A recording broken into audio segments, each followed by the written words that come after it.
we're in for a long one. A long weekend, that is. And you deserve to spend it on the couch with a glass of something good. Luckily, there's Drizzly, the #1 app for alcohol delivery. With Drizzly, you can compare prices on the biggest selection of beer, wine, and spirits, then get them delivered quickly. So download the Drizzly app or go to drizzly.com. That's DRIZLY.com today. At Progressive, we know there's nothing like the feeling of riding a motorcycle with your crew on the open road. It's a primal, wild freedom, a feeling that would be impossible to recreate on the radio. Until now. Hit it, sound effects guy!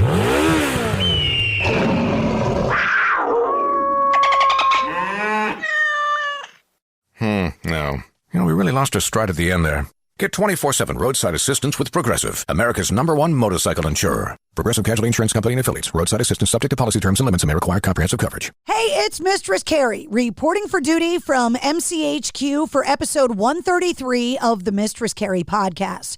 And before we get to this week's guest, Jonny Hawkins from Nothing More, I want to remind you with the holidays just a few days away that you can still get great gifts in the shop at MistressCarrie.com. If you've got a Mistress Carrie fan or a rock fan on your shopping list, there's great fitted caps, trucker hats, visors, a concert-approved crossbody clear plastic bag, plus hoodies, beanies, t-shirts and tank tops, coffee mugs, and even the official Mistress Carrie Christmas ornaments. That's right, you can put my balls on your tree this holiday season. Just head to MistressCarrie.com and head to the shop. This week, my guest, Jonny Hawkins, the lead singer and percussionist from Nothing More, and I sat down to talk about a lot of stuff. Now, Jonny is not only the singer and percussionist in Nothing More, he's also a producer and entrepreneur, and we talked a lot about the music industry in Nashville.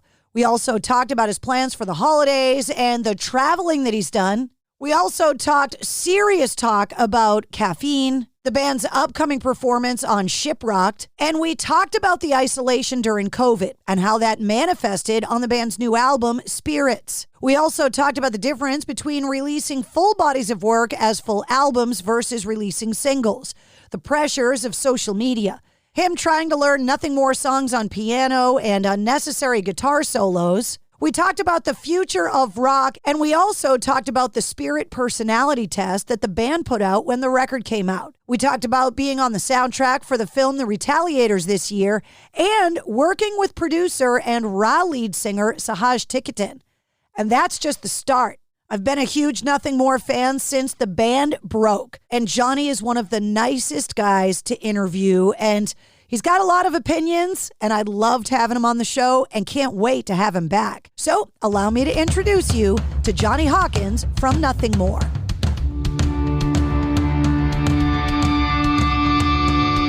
Hey, what's up? This is Sully from Godsmack. Strap on those boots, baby, because you are now in the trenches of the war room with the one and only Mistress Carrie right here on the Mistress Carrie podcast. What's up? This is Joe Rogan, and you're listening to Mistress Carrie. Her hair so lovely, pretty eyes. Hey, this is Brent from Shinedown, and you're listening to Mistress Carrie. Hey, Carrie, go put your bra on, girl. Hey, this is Steven Tyler, and you be listening to the baddest bitch in Boston, Mistress Carrie. What's up? This is Aaron from Stain, and you're listening to Mistress Carrie. Hi, everybody. This is Dave Grohl from the Foo Fighters, and you're listening to the one, the only Mistress Carrie. Hey, this is David from the band Disturbed, and you're listening to the baddest bitch in Boston, Mistress Carrie. Hi, Bruce Dickinson here from Iron Maiden. Yes, indeed, Miss Whiplash herself, Mistress Carrie, is here to unchain your brain. Hi, this is Flea from the Red Hot Chili Peppers. You're listening to Mistress Carrie. This is Dennis Leary. You are listening to my favorite, Mistress Carrie. Hey, this is Corey from Stone Sour, and you're listening to, you have the privilege of listening to Mistress Carrie. Oh, God. Oh, yeah. Well, hello, Jonny. Hello. It's nice to see you. You too. Where are you right now? I always got to start with that question. I'm in Louisiana at the moment, in Baton Rouge. Nice. Yeah, I was just in Nashville the last week, and I just got in here like 2 nights ago. Nashville was a blast, so I have plans to move up to Nashville in the next few months. So I was going to say, it seems like it comes up over and over again on the show that there is a rock invasion of Nashville, that it used to be the home of country music, but now all the rock music's being made there. Yeah, all the degenerates are moving in, and I'm one of them. So, what is it about Nashville that you like so much?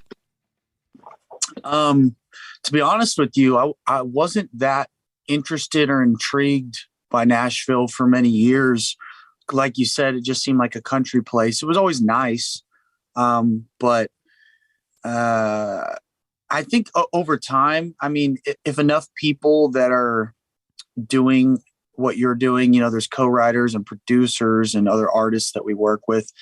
If they're all in the same place, it just kind of turns into a small world. I mean, just in the few days I was up there, I just had more collaborations and business connections than I have in months. I mean, it was just like, boom, boom, boom, meet this person, meet that person. Oh, hey, love the band.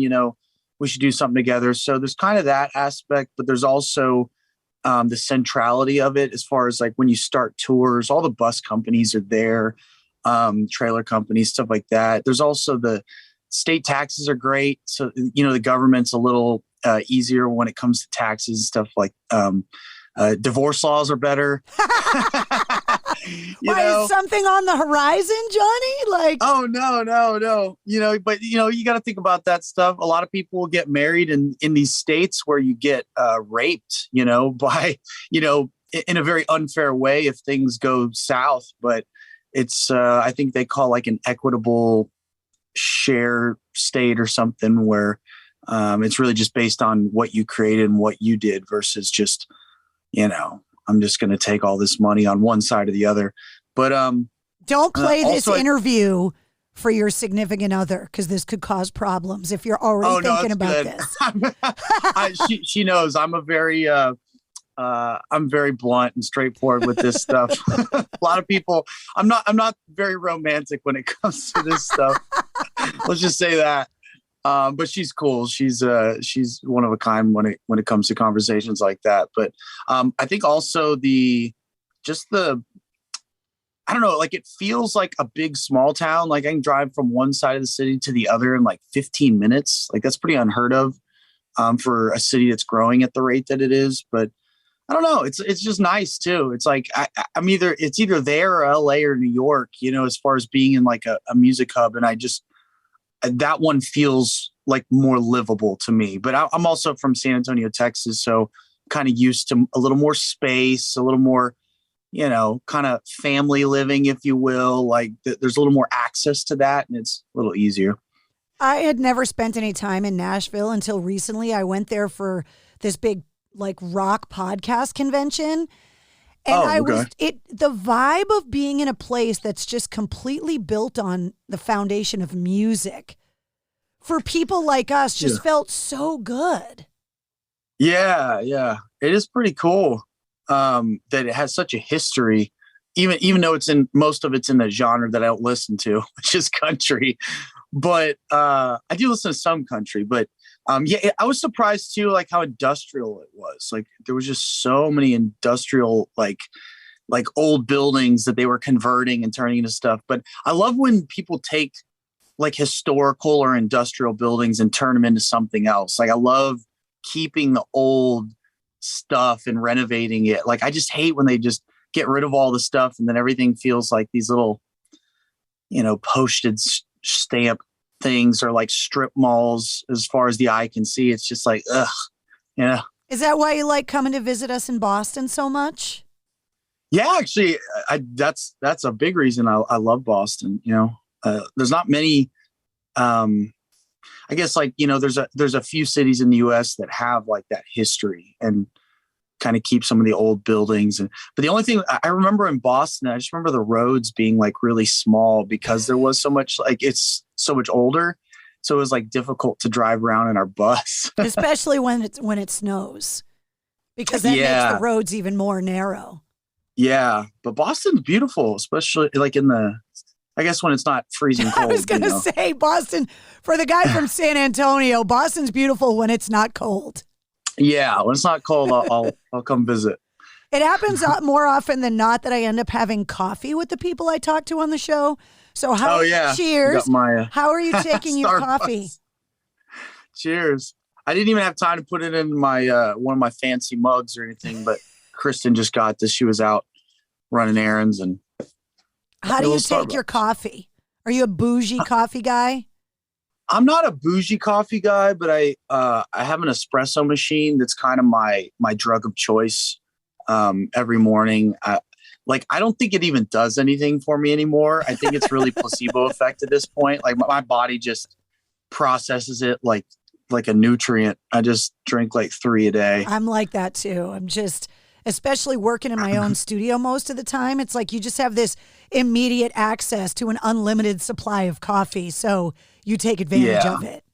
Yeah. It's a drug that you can, still keep your job and your social life intact, so it's the drug of choice. So you're off the road for the rest of the year, right? Yeah. Until, sometime in, I think the end of January or February, we're going to go to Shiprocked. So that big cruise. Oh yeah. I just talked to Aaron Jones about that recently because nice. To me, the when I heard about these cruises when they started, I was like, is it really a good idea to put that many metalheads on a boat in the middle of the ocean?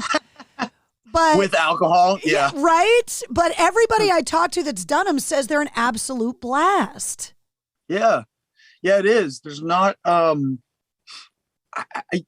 not really like the drama or the I don't know, like you would imagine could potentially happen in that scenario. It's like, I think most people that are there are just genuinely happy and thankful that they got on the list because it just sells out every year. And so many people rebuy tickets and are like repeat shiprockers. So it's kind of hard to get on. I've heard, we always play it. So we get the easy mode when it comes to that. Yeah, we get the hookup. We just have to pay for it in performance. Well, there are worse things than being on a cruise in the middle of January or February when you could be in freezing cold Boston. Oh, yeah. It's a good time. I mean, we've had a great time the 2 times that we've done it. And then my guitar player, Mark, he did the Stowaways one year. I think it was the year everybody got COVID. So I think they came back and they were all sick or something. But it's been obviously a crazy few years for everybody. And musicians, number one, you were in one place for longer than you're used to because you're just constantly on the road. So being still is an adjustment. And then to have a creative outlet to kind of funnel that all through, you kind of, when you get ready to release a record after something like that, you could either have the mentality of we're going to be an escape from all the craziness that happened, or we're going to create and funnel all the craziness that happened into what we do. So talk to me about how the stationary time affected you and then how all of this experience affected the new record. That's a good question. The stationary time affected me in like definitely experience like different sides of myself that I hadn't before. Cause like you said, I'm usually in motion, at least for the past 10 years I've been in motion. And before COVID, I had moved to Louisiana. And I felt a little bit isolated out here because I had some friends, but it wasn't like the lifelong friends I had grown up with, and I felt a little like I wasn't, what's the word? Like, I just wasn't really connecting fully. Even though I've had a lot of fun in Louisiana, but it was like, it just always felt like a temporary venture. And it was just because of, like my personal circumstances and family and stuff. So, I didn't really like it for a while. I was kind of like resistant to it. And I realized in that kind of like isolation feeling, like how much other people around you actually contribute to your mental state. Like just how you feel every day or how you see yourself or whatever. And so I think certain songs like on our new album, like the song Spirits, like that one was actually probably one of the gems that came out of some of that isolation because a lot of the lyrics relate to some of the thoughts that I was having and some of the kind of the dark holes that I found myself in that I had to climb out of. And, like many people, just drinking maybe a little too much alcohol, stuff like that. So I think it became obvious to everyone in the rock community how interconnected we all are and how dependent on being around those like-minded people and that community that we've built together, how dependent we are on that. Yeah. Oh yeah, definitely. Especially when it comes to like creativity, even like I found in some ways I found some like really cool creative things that I never would have found had I not gone into this time period and just kind of been alone in a room for a long time. But at the same time, there's so much that happens creatively when you're just in interaction with other people, especially like in the same room physically. Like there's all these unspoken things and unseen things, like just subtle body language or just like these immediate emotional reactive things that we pick up on instinctively, but we don't consciously notice it. But all those things have these effects that like cause this back and forth that has a lot of creative things are born out of that process. So it was weird, like making an album and being separated so much. Normally in the normal world before COVID, what was the writing process for Nothing More? Meaning, was it a lyric idea, a melody idea, a riff idea? And then did you build the songs around that? I'm fascinated by the songwriting process because I just can't do it. And every artist and band kind of does it differently. And then did that process change on this record because of that isolation? Yeah, the process absolutely changed. We had to adjust like everyone in some degree. But this is the first time we also lived in different states. So Mark and Dan were in Texas. I was in Louisiana and Ben was in Arizona. So we did travel and get together here and there to, jam in the jam room. But a lot of it was made like individually doing our parts and sending files like to each other. And then, in some ways, like I did like, getting that space and that freedom to be able to explore ideas like on my own without anyone else in the room judging it prematurely or, me just really getting to go down a rabbit hole. I like that part. But at the same time, it was so frustrating that you'd share stuff and then it would just turn into almost like these giant text threads about like feedback on it. And it was just like really cumbersome. It's like, I just want to have an immediate, like, read on your face or like a quick feedback like in person. It's just so much more efficient and quick and natural. So I didn't like that part of it. It was very unnatural in that way. Like just doing a lot of things through typing and everyone being on a different schedule, and not, it was a little bit out of sync at times. So there's nothing worse than being trapped in a text thread. Oh yeah. Like we basically made that album on a Google chat thread is what it was. And it was pretty awful, but we got to the finish line and we're really happy with it now. But the process was probably one of the least enjoyable ones of any album we've worked on. But we learned, had we not gone through that process, and this is like most things in life, you look back and you go, I didn't want to, go down that road, but I did. And here are these little gems that came out of it. And I'm going to take those with me. Like I have skills now that I didn't have before. I have a lot of confidence in myself in production and doing stuff like completely on my own that I just had to develop because of the circumstances. So I'm thankful for all that, but I don't think we'll ever make a record like that again. I had to do the same thing because now I built my own studio through COVID and work in my own place. And like, it was really nice having an IT guy and an engineer when things broke and you had somebody to call in. And now that I work out of my own studio, it's like, oh, I have to know how all this shit works. Yeah. Exactly. Yeah. It's like a different part of your brain.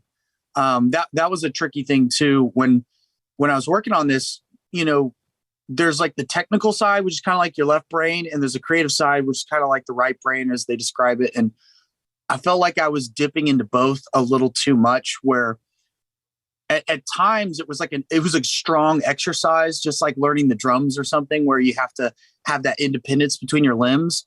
But at other times I felt like I'm going at half speed on both, because if I could just have someone to be technical and I could be more creative, or vice versa, and I can be the technical guy in the seat, just making the song happen. So that's why we were in Nashville this last week, just working with engineers and co-writers and producers, because our whole, I guess, moral of the story through this time period for us as a band and as a business is that we want to get albums out faster.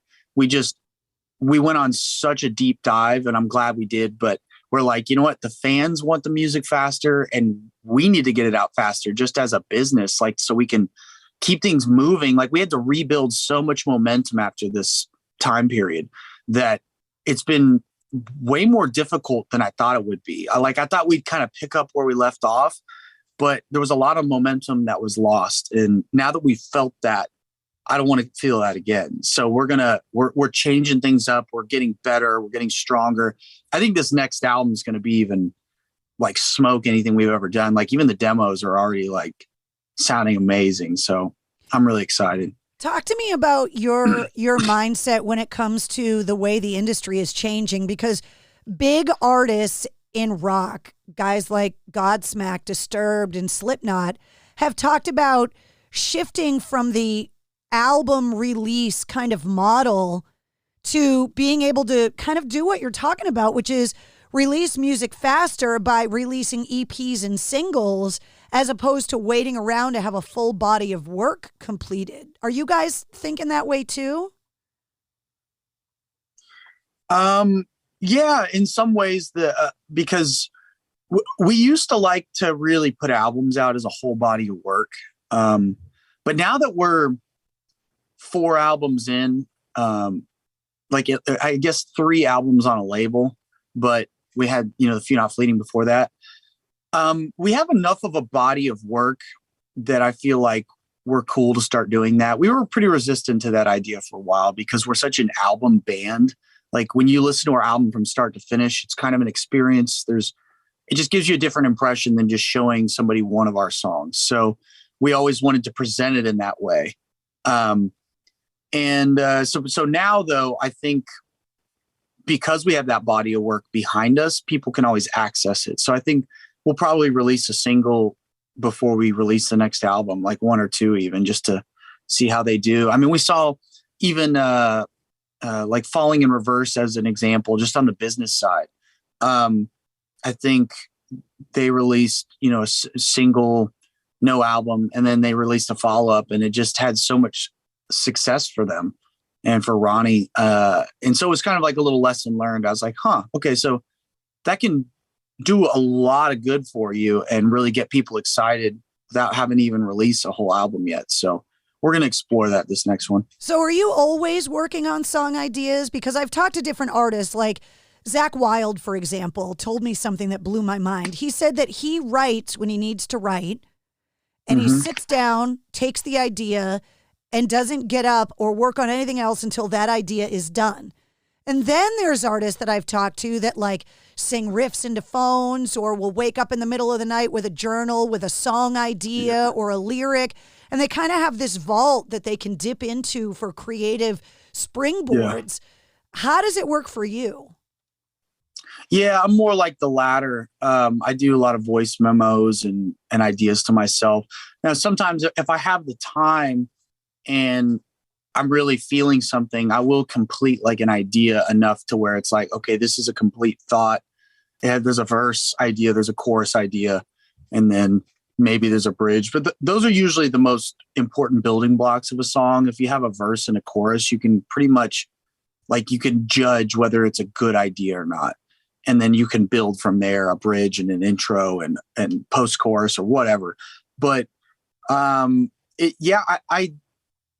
guess like growing up and being an adult, like I was surprised like how much time in my life gets dedicated to so many other things. Like I always had this idea in my head growing up that when we make it as a band, I'm going to just be like making music all the time. And sadly, like reality has revealed itself, and so much of my time spent just doing adult things and managing things and people and all this other stuff. So I honestly fight for time to work on music. And my biggest challenge is like giving myself the time. Like sometimes I'll feel guilty working on music because there's all these other responsibilities that like keep nagging at me to like be taken care of. So we kind of have to carve that time out. And that's why even like trips like going to Nashville and stuff like that, it's good because there's like a singular purpose to it and you just focus,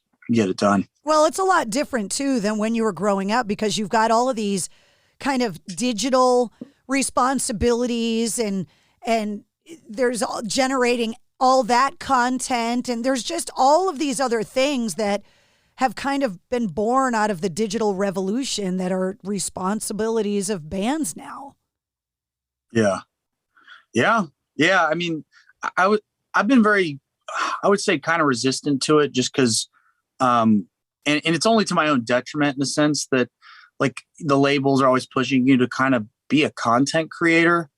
And I just have always been like, yeah, I see that it's going to help my career and I kind of need to do it. Like it's a necessary evil nowadays because it's just where the public marketplace is. It's where people's eyeballs are.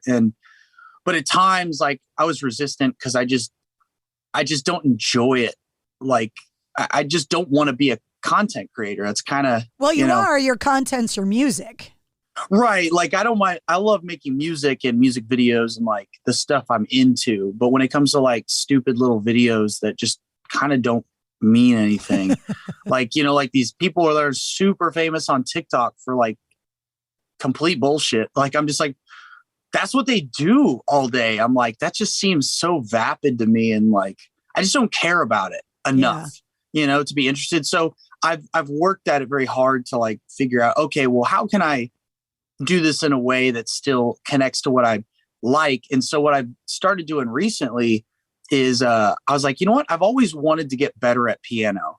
I've always kind of known how to play on a surface level, just enough to write music and ideas. But I was like, I've always wanted to get better. So I was like, well, maybe I'll just like start filming myself, learning some of our songs and singing like parts from them. And that seemed to do pretty well so far. So I think I'm going to keep doing that. And at least I'll have some content and it won't feel completely meaningless. Like I feel like I'll be developing something that I actually care about, Well, you come from a long line of examples of vocalists that have a percussion background. Which, yeah. You kind of grow up with that percussion thing. And then all of a sudden at one point or another, you're like, all right, I'm stepping out front and grabbing the mic and becoming the front man of the band. Like that affects kind of how you look at songwriting, performance, all of it, because a lot of songwriters don't have that percussion and rhythm background. So I would assume that when you do have it, it changes kind of everything. And it does. Yeah. Even just like playing the piano, because I played drums for so many years, I kind of approach it differently. The rhythm aspects that I bring to it, like I end up writing things that are different than like someone who just grew up being taught piano by someone in a traditional way. Well, especially like you were talking about having your appendages doing two different things. Right. That's a skill set that drummers have that some other people don't. Yeah. So it definitely helps a lot. Like I have a much higher starting point in a sense going into it. But it also, I think like starting on an instrument kind of keeps you a little grounded too. Because a lot of people who start singing and if they get any measure of success pretty quickly, I don't know why they call it LSD, like the lead singer disorder. But you're just not as grounded, I guess, because you hadn't built those skills from the, like learning an instrument from the ground up and kind of slugged it out in the trenches or whatever and saw kind of like the perspective of being like a musician and a band member versus like the star of the show. And having those, and like if you're a guitar player, like Hendrix existed. So the bar, as a drummer, you're looking at a guy like Keith Moon or Neil Peart or John Bonham, where it's like those guys existed and you've got to measure your failure against their success. I would think that's very humbling. Oh, yeah. Yeah. I always wanted to quit. Like when I begged my mom for a drum set when I was a kid. And after like any kid, once the excitement wears off and you realize it's just like hard work, you're kind of like, I'm not really into this anymore. And she's like, nope, you got to finish. We paid for lessons for however many months. She's like, you have to finish it. And so she held me to it. And to me, that was like good parenting. Like I appreciated that they did that, even though I hated it at the time, because now I look back and I'm like, well, I'm glad I did, because now it's fun, but it wasn't fun for a few years, I have a theory about music that you get, there's kind of two phases to your musical life. There's the music you get gifted, the soundtrack to your childhood. And then you stumble upon something kind of in your adolescence, and that line in the sand you cross on your own and go, wait, no, I like that because I decided I like that. So what was the soundtrack to your childhood? And then what artist, song, record was it where you kind of stepped out and said, okay, that's what I like now? Right. The music that my dad, I would hear playing a lot, he listened to like America and Bread and kind of like these a little more gentle on the ears, kind of, what's the word? Almost, I don't know. It's like folky Americana-ish, or I don't know, not Americana, but he also listened to like bands like Rush and things like that. White dad rock, whatever you want to call that. But my mom was a little more like edgy. She liked to rock. Like she liked AC/DC and she liked some Metallica stuff. But she grew up very like rhythm and blues. So she really liked like blues and stuff. Like when Stevie Ray Vaughan would come on the radio, like she would just crank it. So that was kind of, what I was born into. But then, and Led Zeppelin. I remember when Stairway to Heaven came on, she'd always crank that up too, and Queen, things like that. But then when I started like branching out, like I remember hip hop was like a big deal in the 90s. Like, and that's actually what got me more interested in the drums, because I always liked the beat.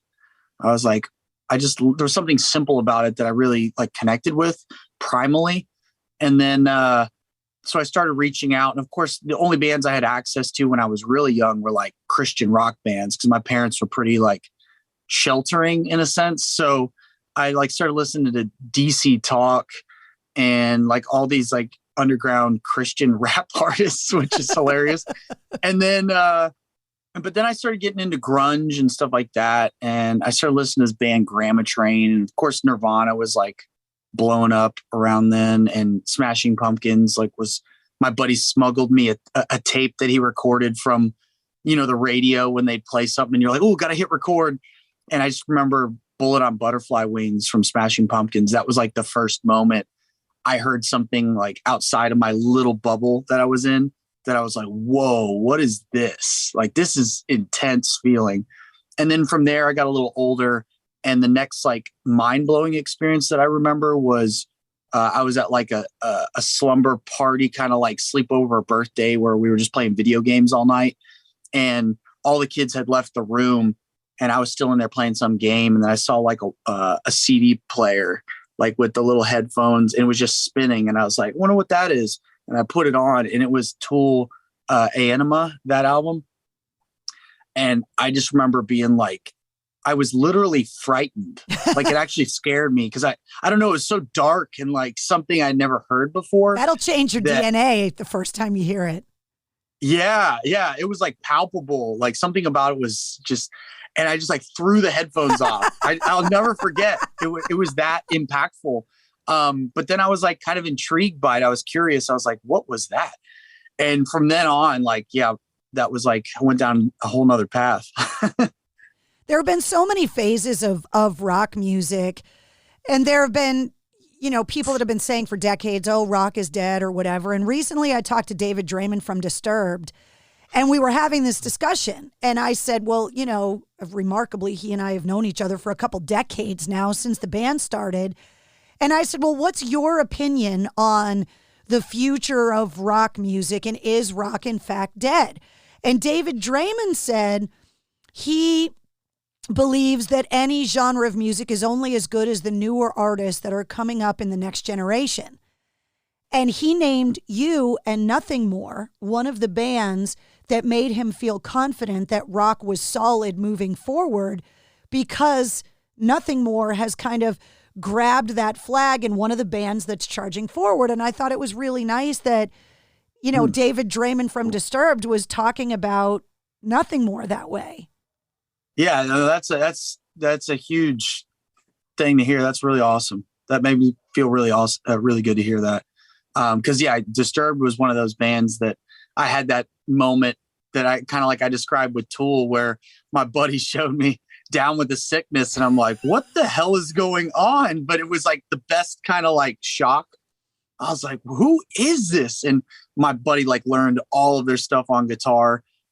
So that was like another huge moment. So yeah, to even grow up and like tour with them, and then for David Draymond to say something like that, it's pretty surreal for me. But yeah, no, I definitely view ourselves that way, in the sense that we kind of grew up in their wake and are,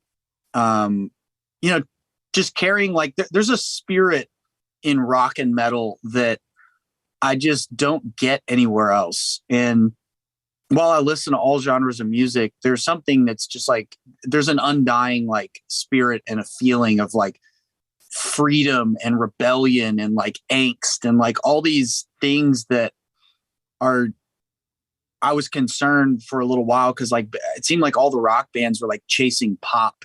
It's like they're just, and I get like there's good pop melodies and there's good pop artists, but I was like, man, these rock bands sounding like way too poppy every verse. Like it's like they're trying to chase what's popular. It's like, just be what the spirit of this is, because it's a powerful thing, but it felt like, it kind of went underground for a little while. Well, I think that the business model of it affects the creative and the access of the technology, like for you guys to write a record in 4 different states, and also to have a lot of these more independent labels that aren't pressuring you. Once Nirvana broke, every band in Seattle had to be that stereotypical grunge band, and anybody that sounded like that got a record deal. The way that LA and Hollywood in the 80s, after bands like Motley Crue and Guns N' Roses. So now you've got all these kind of independent outlets that are looking for artists that are different. Right. That can only breed, I would think, creativity for you to feel encouraged to take chances. Yeah. I mean, I call us the land of misfit toys, that like no one else wanted to invite us to the party. So we made our own party, and now it's the party everyone else wants to get into. Right. And I think that's the right approach. That's kind of what I was getting. Like you just said it in a great way, but that's kind of how I felt when I listened to a lot of rock bands maybe 10 years ago. And like, it started turning into this, like, they're trying to get into the other party.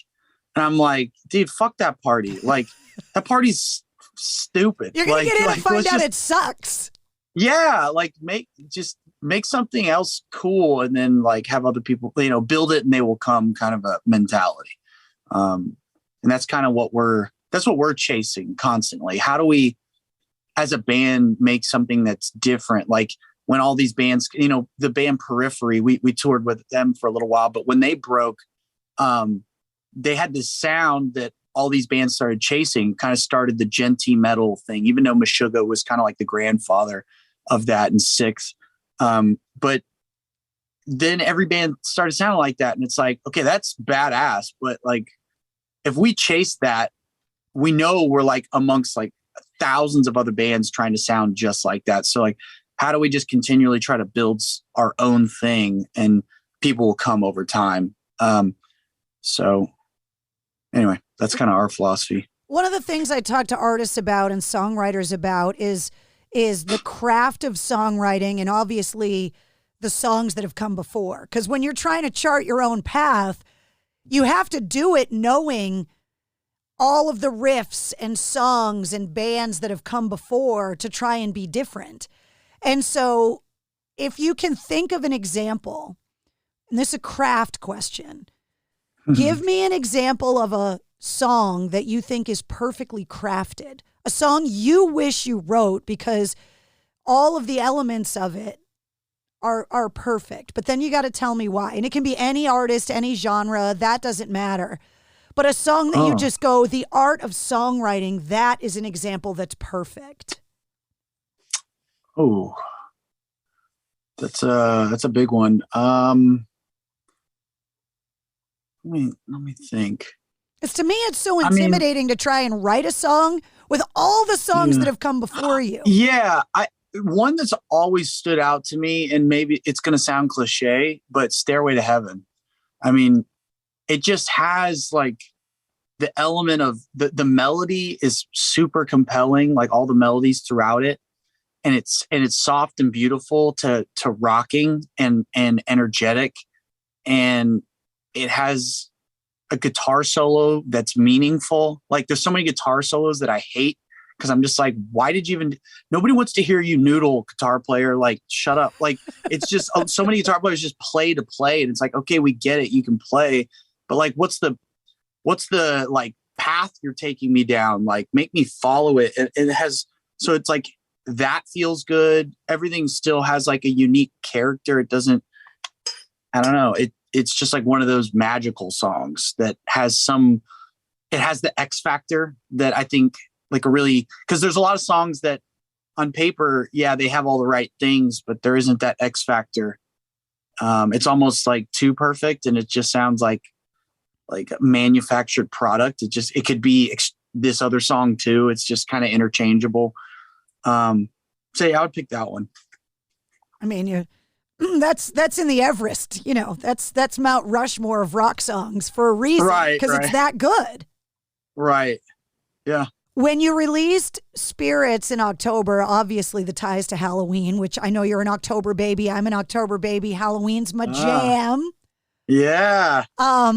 You released this test to like analyze yourself and analyze your own spirit and stuff. And I took it and I was like, I did not expect to have my personality type analyzed by Nothing More because they're releasing a new album.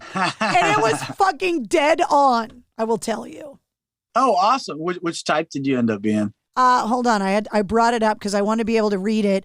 It says I'm a constant. Oh, interesting. That's our drummer Ben is a constant as well. And I was like, okay, so I can be seen as judgmental and cold. Yeah, I'm pretty close to a constant. Like I'm a true type, but we have a lot of similarities. I'm in a different sector. I'm like in the light sector, but I'm on the closest one to the time sector, which is where you're in. Yeah. I thought it was a really interesting idea that you were analyzing your fans with their personality types. Yeah.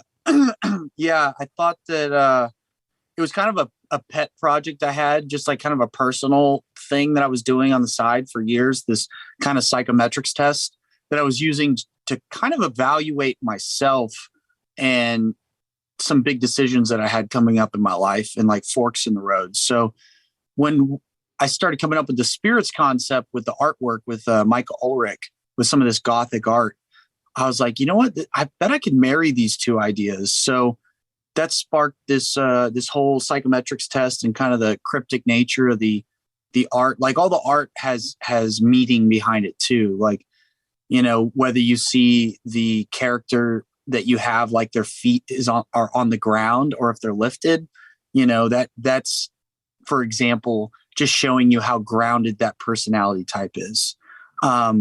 There's other things where you see like the symbol, like on their head or in their chest cavity. It's kind of like their origin point of how they process things.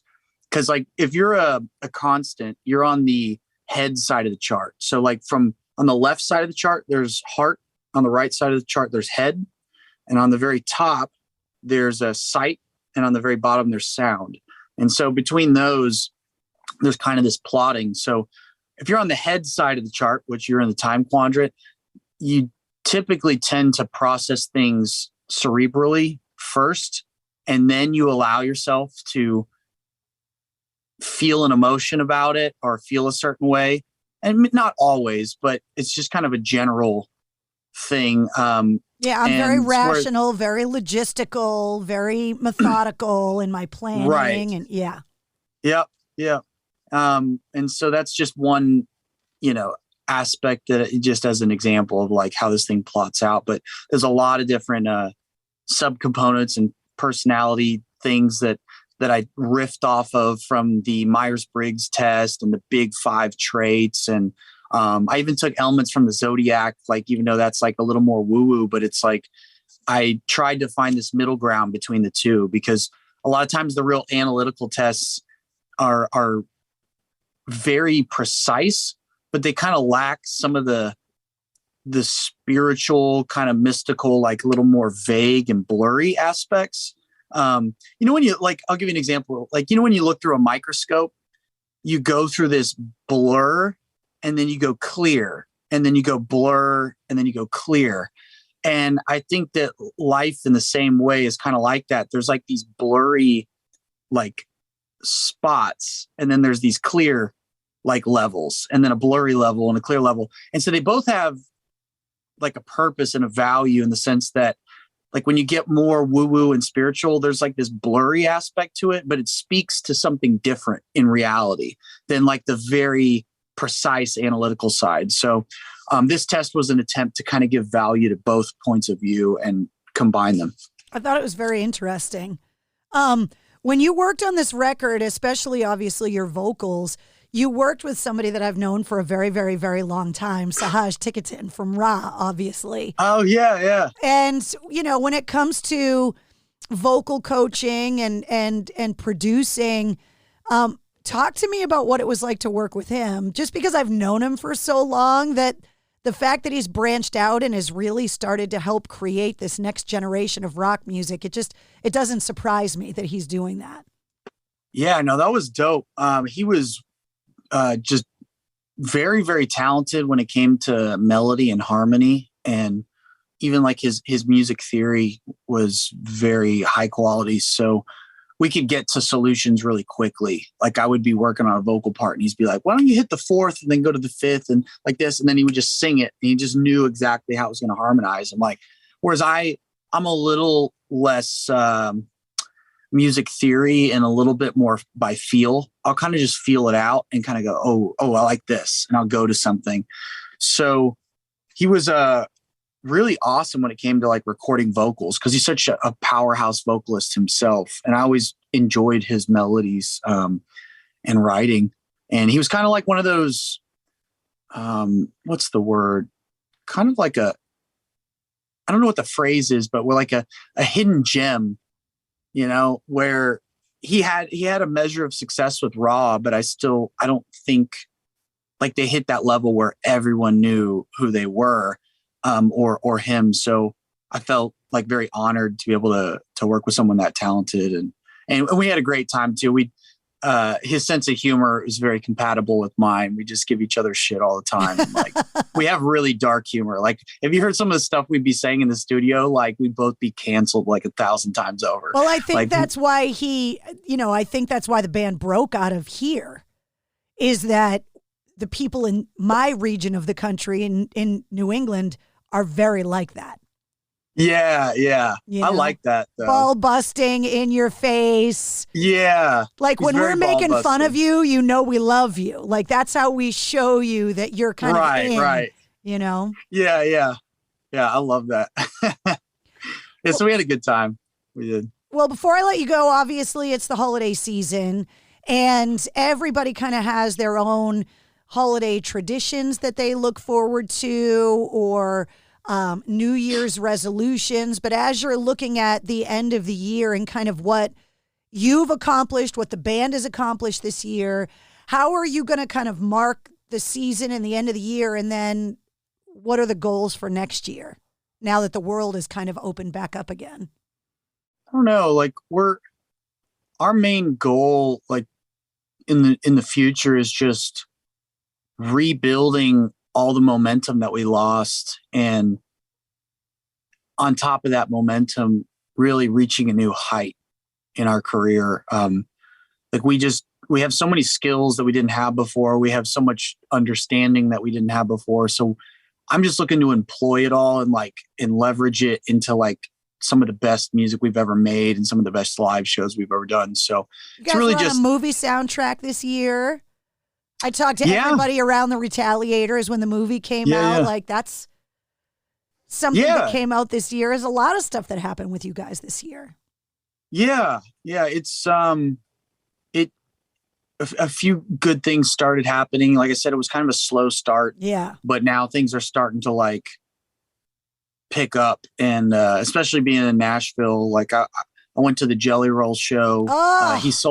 He sold out the arena, like 16,000 people. And I got I got on the list because we're in similar circles and stuff. And it's a crazy story. Like there was 300 people on the guest list that got cut last minute because there was just too many people and they had to regulate it. But I talked to him before the show, and I was like, hometown show, biggest show of your career, your guest list is going to be crazy. And he was like, it's a charity show. If you can't pay for the tickets, fuck off. Like, yeah. So to hear the guest list that got that crazy. Oh, it got insane. Yeah. And I feel for him, because I know when we play our hometown shows like San Antonio, it's like, it's this whole battle of the guest list and how many people we can get on. Everybody's an old friend. Everyone's somehow connected to family. And, so it gets like a little touchy, and you're always like, so we just like made it real simple the last 2 times we played, and made the guest list really small. And we're just like, look, we just can't keep doing these like hundreds of people on the guest list. Like half the audience isn't going to buy a ticket.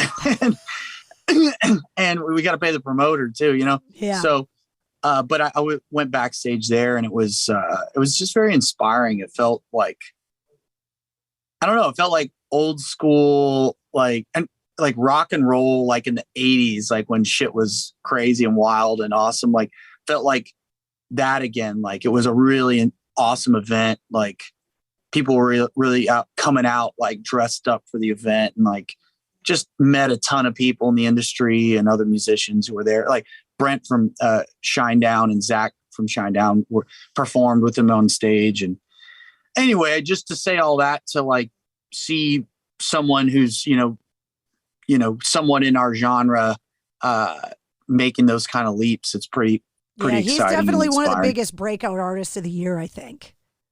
Definitely. And there's nobody that doesn't like him. Like he's the nicest guy on the planet. Yeah. He definitely is. So that was pretty cool. Yeah. So what about food and stuff for the holidays? Like what's the what's the family tradition stuff what are you looking forward to that says, okay, it's holiday time? Are you going home? Is your mom cooking? Like what happens? I'm going to be, I think just chilling here for the holidays in Louisiana. I've had so much going on last year. Like we toured a lot this year, and in between the 2 tours that we had, I've been making trips to LA and Nashville. And so I feel like I haven't had a chance to really slow down. And I have this like move that I'm planning to Nashville in the next few months, or trying to. So I'm just going to take it easy. I don't want to travel or do anything. I kind of just want to be lazy and wind down. So I'm just going to stay here. As far as food, though, that's a good question. Probably throw a Totino's pizza in the oven and call it a day, Eat some Walmart Christmas cookies. I don't know. We'll see. Well, congratulations on being able to get back out there, releasing the record, and kind of getting the Nothing More momentum going back this year. It's been kind of crazy for everyone. And you're really starting 2023 on a positive foot. And I'm really excited that you guys are already working on new music for next year. So I'm looking forward to that. Yeah, absolutely. Yeah, I thought after 2020 and I thought 2021 was a horrible year. And then I was like, 2021 is going to be the year. Worst year. And then 2022 hit and I was like, here we go. We're coming back. And then I had like some crazy shit go down like in my life, like in the beginning of that year. I was like, are you kidding me? Like just couldn't catch a break the last 3 years. So 2023, here we go. I know. I'm on the optimism train with you, Jonny. So hopefully it's going to be good at this point. It felt like you were trying to get out of the ocean, and every time you took a step, a wave came and knocked you over. Like that's how I felt. For real. And so I'm really hoping that 2023 is a little bit better for all of us. Oh, yeah. Well, Happy New Year. Thank you so much for hanging out with me today. It was so nice to see you again. Happy New Year to you as well. Good to see you. As always. Are you going to be on Shiprocked? No, not as of right now. No, but you never know where I could pop up. Okay. All right. You know, getting, like I said, an excuse to get out of the cold Boston weather in January and February, getting on a cruise ship with a bunch of metalheads. Yeah. Doesn't sound like that bad of an idea. Just go hide in my luggage or something. Or find someone's. Better be a big ass suitcase. Yeah. Well, Happy New Year, Merry Christmas, holidays, all of that. And hopefully we'll get you guys back up here in 2023 as well. Yeah. No, can't wait to come back. All right. We'll see you soon. All right. Good to see you, Carrie. Thanks. You too. Bye. There he is, Jonny Hawkins from the band Nothing More. The band's new album, Spirits, is available everywhere. And you can get more details on that if you check the links in the show notes of this episode. You'll also find the link to take the Spirits personality test, if you dare. I had no idea I was going to have my personality analyzed by Jonny Hawkins. In the show notes, you will also find the link to this episode's corresponding playlist. I make a playlist for every full-length episode of the Mistress Carrie podcast, and it's filled with my guest music and also all the music that we referenced in the interview. You'll also find all of Jonny's social media links, Nothing More's social media links, and all the Mistress Carrie links as well. If you liked what you heard, don't forget to like, follow, and subscribe to the Mistress Carrie podcast. And if you got someone on your friends list that's a Nothing More fan, make sure you share the episode. Most people find new podcasts because their friends and families refer them, and I appreciate the referral. New full-length episodes of the Mistress Carrie podcast come out every Wednesday. Plus, every weekday, you get the Sit Rep. The Situation Report is all of your rock news, music headlines, and industry info in 5 minutes. Plus, you never know when we'll release a bonus episode. You can hang out with me live every Tuesday night at 8:30 Eastern on my official Facebook page from my video show, Cocktails in the War Room. And you can always listen to the Mistress Carrie radio show. Get the details on all that, and to do some last-minute holiday shopping, just head to MistressCarrie.com. The Mistress Carrie podcast, a proud member of the Pantheon Podcast Network. At Progressive, we know there's nothing like the feeling of riding a motorcycle with your crew on the open road. That symphony of engines roaring in perfect harmony. It's a feeling that would be impossible to recreate on the radio. Until now. Hit it, Jerry!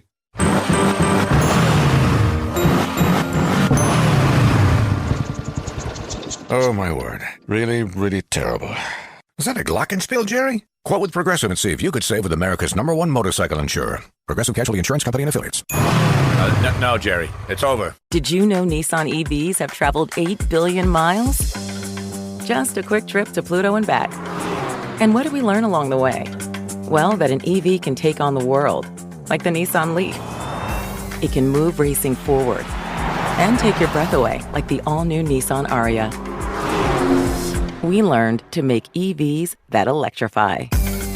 8 billion miles driven by Leaf owners globally since 2010. Ariya not yet available for purchase. Expected availability late fall, subject to change.